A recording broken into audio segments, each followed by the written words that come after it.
Hello friends, जय माँ बगला मुखी जयंद्रासी। देखिए, मैं अभी जस्ट पढ़ाई करके उठी हूँ। सॉरी, आप लोग को ब्लेसिंग नहीं दे पा रही हूँ क्योंकि दिन भर की पूजा इतनी हो जाती है कि ब्लेसिंग का टाइम ही नहीं रहता।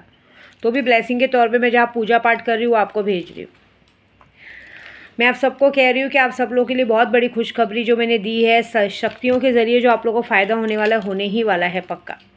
बाकी जिसको कल मारण मोहन वशीकरण का काम कराना है करा सकते हैं, क्योंकि कल बहुत बड़ी पूजा है माँ काली की और शमशान काली, जिसमें मसानी मेलड़ी, मोंगल माँ, माँ तारा माँ, उसके बाद कहते हैं ना काड़ूबाई की पूजा, सब पूजा होगी।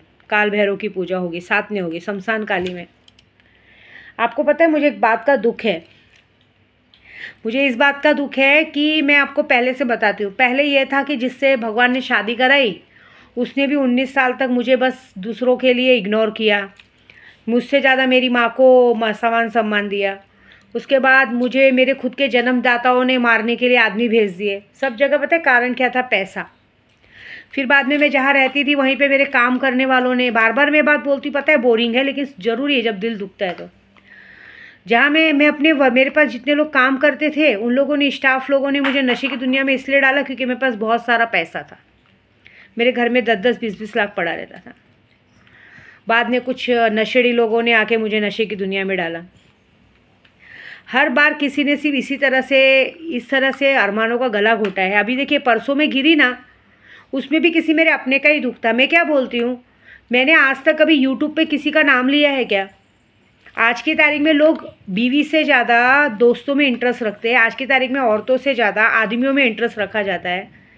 सिर्फ रात को एक बीवी के बाजू में सोने के लिए आने का कोई मतलब नहीं होता है। इससे अच्छा जब तुम्हें गे पार्टी पसंद है तो गे पार्टी में रहने का, दिन भर आदमी की गांड में घुस के रहने का। और एक बात याद रखने का, मैंने क्या कहा है, ये यात्रा और ये सारी खुशियाँ और ये सारा ऐशो आराम ये लास्ट है। उसके बाद विद्या देवी एक अपना ऐसा रूप दिखाएगी ना, क्योंकि एक बार तो तुम लोगों को तकलीफ़ में लाना पड़ेगा। क्योंकि तुम जैसे लोग नमक हराम कैसे होते मालूम है? तुम लोग सामने वालों की अच्छाई का फ़ायदा उठाते हो। तुम लोगों को कैसा चाहिए? तुम लोग सामने वाले के साथ कितनी भी बदतमीज़ी करो, कितना भी उसको परेशान करो, लेकिन तुम्हारे में ऐसा है कि तुमको तुम्हारे घर पे सबको भरना है, सबकी का वो करना है, सबकी आवभगत करनी है। तुम्हारे घर वाले तुमको देख रहे हैं। यहाँ पे कैसा है मालूम है? एक घर वाले देख रहे हैं कि एक मेरा आदमी लूट रहा है तो सब लूटो। मैंने देखा है अक्सर, जैसे होते हैं ना कि चलो मेरा भाई है, चल एक आइटम को लेके घूम रहा है, इतनी बड़ी औरत के साथ घूम रहा है तो चलो बिंदास हम भी पैसे मांगे। कभी साइकिल ख़राब है, कभी ये ख़राब है, कभी वो ख़राब है, दोस्त यार है। मुझे बहुत शर्म आती है। इसे प्यार नहीं कहते, इसे लूट मार कहते हैं। और आप माया मैडम को तो खुशखबरी दूंगी कि मुबारक हो तुम्हें तीसरी सौत के लिए, वो भी आदमी नहीं, औरत नहीं, आदमी। क्योंकि आजकल तुम्हारे पति को औरतों से ज़्यादा आदमियों में इंटरेस्ट है। घंटों घंटों तक वो आदमियों के साथ बैठा रहता है। बस दुनिया में कोई काम धंधा नहीं, किसी और जगह पे काम धंधा लगाना नहीं है। कहीं फ़ोन आएगा तो फालतू लोगों को फ़ोन लगाएगा, अरे यार बदली पे जाने हैं क्या, बदली पे जाने हैं क्या, बदली पे जाने हैं क्या। 3 दिन का बदली, 4 दिन के, जैसे कि पता नहीं कितने करोड़ों का बिजनेस कर रहे हैं। और बस गे पार्टी में मशरूफ़ है। मैं क्या बोलती हूँ, आजकल के आदमी लोग को अगर आदमी लोग की गांडी पसंद है तो काहे के लिए औरतों की जेब खर्च करवाते हो? तुम लोग खुद के दम पे करो ना।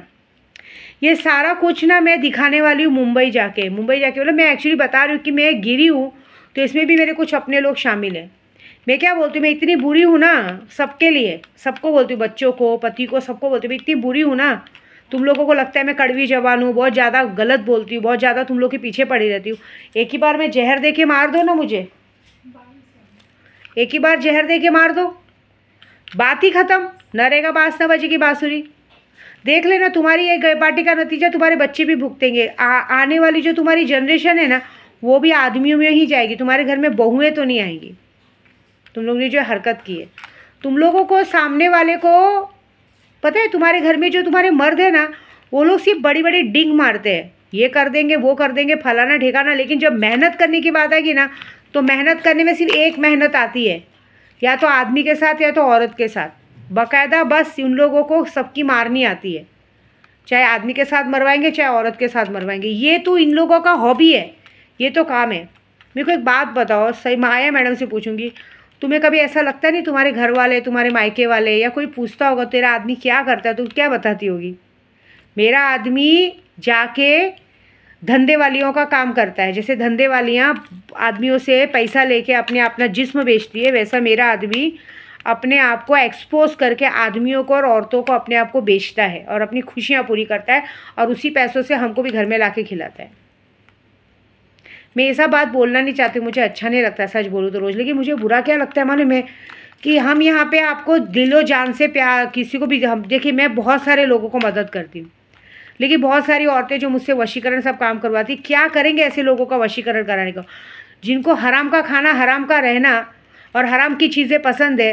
हाँ, जैसे कभी ज़िंदगी में कुछ मिला नहीं है, पीने खाने एक जगह पीना खाना पसंद है, उसके बाद दोस्तों कम घंटों तक दोस्तों के साथ ही बैठना पसंद है ना, जिसके साथ आए बस एक एहसास दिलाना, मतलब अपना एटीट्यूड दिखाना है कि तुमको हमारे पास बैठना है तो तुम हमको मस्का मारो।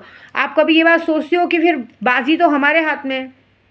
यहाँ तक ना मुंबई पहुँचने के बाद वही रूप हम दिखाएंगे, वही रंग हम दिखाएंगे, तब क्या करोगे? मैं वादा कर रही हूँ पूरे यूट्यूब के सामने कि कुछ लोगों को मैं दाने दाने के लिए मोहताज करूँगी, पैसे पैसे के लिए मोहताज करूँगी। उनको सच में जाके आदमियों से, औरतों से गांड मरवा के ही पैसा लेना पड़ेगा, क्योंकि ये लोग इतने गंदे होते हैं। किसी के साथ ब्लैक मैजिक करके किसी को गिरा देना, परेशान कर देना, घंटों घंटों तक ध्यान नहीं देना। मैं क्या बोलती, इतना क्या इंटरेस्ट रहता है? हम औरतें भी एक दूसरे के साथ बैठ के ना आधे एक घंटे में कंटाल जाती। मैं तो यहाँ तो मेरे साथ जो लेडीज़ आती है वो भी पूजे पे रहती हूँ, वो भी मुझे देखती है 24 घंटे में पूजे पे रहती हूँ, इतनी बातें नहीं करती हूँ। लेकिन आदमी आदमी में ऐसी क्या गॉसिप चलती है कि आदमी घंटों तक उसी में परेशान रहता है और फालतू की बातें, काम धंधा कुछ नहीं। कोई नहीं बेटा, करो करो, ऐश करो। तुम लोगों की सारी ऐश बहुत जल्द निकलने वाली, बस कुछ दिन के तुम्हारे और 4 सितारे मजबूत है, उसके बाद ख़त्म। क्योंकि मैंने क्या कहा है, इस वक्त आने वाला 6 साल 2025 कुछ लोगों के लिए बहुत भारी है। मेरे को बात कैसी बुरी लगती वाली, मैं कैसे मुंह पे कहती हूँ, वैसे अगर तुम्हें गुस्सा है तो मुंह पे कहो, ठीक है, लेकिन किसी के पीछे से ज़बरदस्ती की मारने की कोशिश मत करो। किसी का पैसा, किसी की चीज़ें, किसी के लोग हराम के नहीं हैं। एक बात याद रखो, आज की तारीख में तुम्हें जो इज्जत मिल रही है, जो मान सम्मान मिल रहा है ना, उसके लिए भी पीछे तुम्हारे पीछे एक अच्छा सा बैकअप खड़ा है। नहीं तो तुम्हें तो कोई कुत्ता भी ना पूछे, एक बात याद रखना। लेकिन उस तरह की हरकत अच्छी रखो, अपने आप में इतना घमंड मत लाओ कि इंसान तुम्हें गिरा के चप्पलों से मारने की कोशिश करे। सबके लिए बोल रही हूँ मैं। ये क्या है मतलब कि घंटों घंटों तक आदमी की गांड में घुस के बैठना, ये करना, ये कितनी बेशर्मी वाली बात है। मेरे को समझ में नहीं आता। मैं सच बोलूँ ना, मैं तो चाहती हूँ कि भगवान ऐसे लोगों का मारण क्रिया कर दो। ऐसे लोगों का मरना बहुत अच्छा है, क्योंकि ये अपने परिवार पे बोझ हैं, परिवार पे कलंक है, सबके लिए कलंक है। ये एक ऐसा गंदा और सस्ता नशा है कि इसका ख़त्म हो जाने में ही बेहतरी है, क्योंकि ऐसा नशा ख़त्म हो जाए ना, तभी जाके परिवार की जनरेशन आगे बढ़ेगी। नहीं तो आगे की परिवार की जनरेशन भी ऐसी होगी। ऐसे आदमी तो घर के लिए खतरा है। इनके पास अपनी बहू बेटियों को छोड़ना गलत है, अपने बच्चों को छोड़ना गलत है, यहाँ तक कि अपने जवान लड़कों को छोड़ना गलत है। अगर आप अपने लड़कों को भी छोड़ेंगे तो ये लोग नशे में उसके साथ भी कुछ गलत करने से पहले पीछे नहीं हटेंगे। ऐसा कुछ आज की जनरेशन हो रही है। आज की तारीख में आप देखो, मेरे पास बहुत सारे काम आते हैं कि आदमी आदमी को पसंद करते हैं, औरतें औरतों को पसंद करती हैं, बहुत कुछ हो रहा है। तो 100 सीधी बात, ज़्यादा भाषण नहीं देते हुए, मुझे बोर होता है बोलने में। याद रखना, कल का दिन बहुत भारी है, क्योंकि कल मैं अपनी माँ के सामने अरदास लगाऊंगी। क्योंकि विद्या देवी हमेशा जब भी कुछ दुख, जब भी मुझे कोई तकलीफ़ होती है तो मैं सबसे पहले अपनी काली माँ के सामने अरदास लगाती हूँ। और जब उनके सामने मेरी अरदास लगाई जाती है, उसके बाद जो बड़ा झटका लगता है, एक बात याद रखना, किसी के घर का बेटा 15-16 साल का लड़का हमेशा के लिए जेल जाने वाला है और उसे कोई नहीं छुड़ा पाएगा ड्रग्स के मामले में। याद रखना, क्योंकि उसको जेल भेजना बहुत ज़रूरी है। क्योंकि आज की तारीख में नहीं तो एक नई जनरेशन शुरू हो जाएगी नशे का बाजार बेचने के लिए। खानदानी रुतबे में एक और नया नाम जुड़ जाएगा। एक बार अगर वो जेल चला जाएगा तो हो सकता है कि थोड़े दिन में वो सुधर के कुछ अच्छे काम में लग जाए। ये तो ज़िंदगी तो बेकार है। अच्छे काम को करने के लिए ज़रूरत पड़ती है, लेकिन ऐसे नीच लोगों से मुझे बहुत बुरा लगता है कि ऐसे नीच लोग सिर्फ अपनी ज़रूरत पूरी करने के लिए सामने वालों का यूज़ करते हैं, प्यार शब्द का यूज़ करते हैं, लोगों को ठगने का नाटक करते हैं। कितनी गलत बात है। घर की औरतें जाती हैं किसी और के पास, घर के आदमी जाते हैं किसी और के पास, पूरा कमाठी पूरा एक जगह पे बैठा हुआ है। बहुत गलत बात है। और मुझे इस बात का बहुत अफसोस होता है कि मैं इन सब के बीच में रहती हूँ। बहुत बुरा लगता है कि इन सब के बीच में मैं इन सब को झेलती हूँ। तो मैं चाहती हूँ कि हे माता रानी कामाख्या मुझे इतनी ताकत दे कि इन सब का मारण क्रिया हो जाए, न रहेगा बांस न बजेगी बांसुरी, बात खत्म। लेकिन कैसे ना, पापी लोगों का अंत जल्दी नहीं लिखा है। पापियों का अंत ऐसे लिखा है कि तिल तिल के पैसे पैसे के लिए मरेंगे। नज़र में चढ़ने के लिए बहुत टाइम लगता है, नज़र से उतरने के लिए 5 मिनट नहीं लगता। एक बार अगर आप किसी के नज़र से उतर गए ना, तो ज़िंदगी भर इंसान आपको सिर्फ हीन भावना से देखेगा। जब अगर आप कभी आ गए सामने तो बोलेंगे अरे यार आ गया फिर से पनौती, ऐसा बोलेंगे। और बहुत जल्दी ये समय कुछ लोगों का आने वाला है, बस वेट करो, थोड़ा सा वेट करो बस। ये महीना 2025 मई का महीना तुम्हारी खुशियों की ज़िंदगी का आखिरी दिन है, ये लिख के लेना, नोट कर लेना। उसके बाद तुम्हारी ज़िंदगी में आने वाली 7 पीढ़ियों तक कभी कोई खुशी का माहौल आएगा नहीं। तुम लोग हर दिन हर रात रो रो के निकालोगे, ये मेरा वादा है, ठीक है।